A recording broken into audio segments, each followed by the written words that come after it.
한동훈이 마지막에 그랬대요. 내가 사과하면 탄핵입니다. 대통령한테 그렇게 사과를 원하십니까? 내가 사과할 수 있습니다. 감당되십니까? 윤석열이 전두환처럼 이제 조중동의 손절은 본격적으로 시작된 것 같습니다. 의미심장한 사설 주요 부분 보고 드립니다.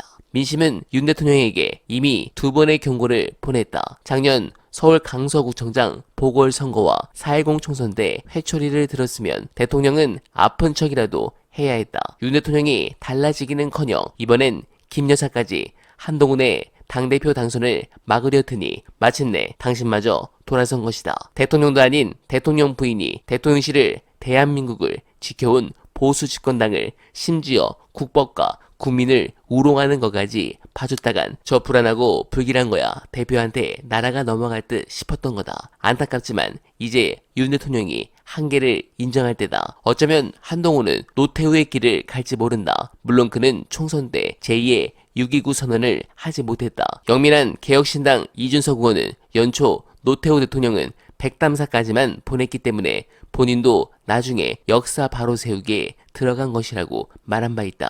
민심을 먼저 생각하라는 일침이었다. 네, 잼나는 부분입니다. 이런 부분에 대한 것은 오늘 조선일보 역시 거의 똑같은 스탠스로 일면 사설로 냈는데 조중동이 더 열받은 이유가 있죠. 관련해 어날바 인기 제품 특가로 구경하시면서 재밌는 영상 보시고 이어가 보겠습니다. 그 마리 앙뚜아네트 얘기 터졌었을 그렇죠. 때 김경률 회계사를 잘르라 비대위원회에서 그랬는데 그거를 안 들었잖아요. 이 그랬죠. 사람이. 네. 근데 어쨌든 중요한 건 그 당시에 대통령하고 한동훈 위원장이 통화를 했다는 겁니다. 통화해가지고 대통령이 사과하라고 그랬는데 예.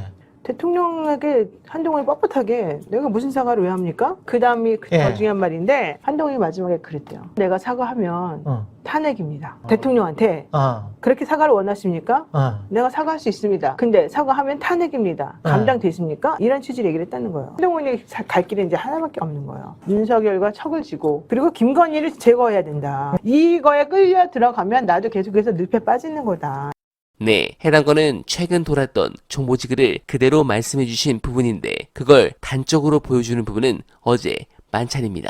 보통 국회의장 각 당대표 한 번씩 돌아서 만나고 난 다음에 두창이와 만찬을 했습니다. 그런데 하루 만에 아마도 나경원과 원희룡도 같이 있는 자리에서 한잔하려고 했을 겁니다. 좌우 새로운 지도부끼리만 먹으면 술맛이 떨어지기 때문이죠. 그런 부분에서 앞으로도 이 특검 부분이 매우 중요해질 것 같습니다. 윤이 최상병 특검 대상이라는 점은 이제 기정사실입니다. 진범이기 때문입니다. 그렇다면 가장 중요한 원칙이 되어야 할 건 특검 대상인 윤석열과 가장 얽히지 않는 방식으로 특검이 추천돼야 한다는 점입니다. 한동훈은 야당이 추천하면 정량적인 특검이 된다며 현재 민주당이 발의한 법안에 반대합니다. 하지만 사실 윤석열의 영향에서 가장 독립돼 있어야 한다는 원칙에 비춰보면 야당 추천이 가장 바람직한 방안의 하나임이 분명합니다.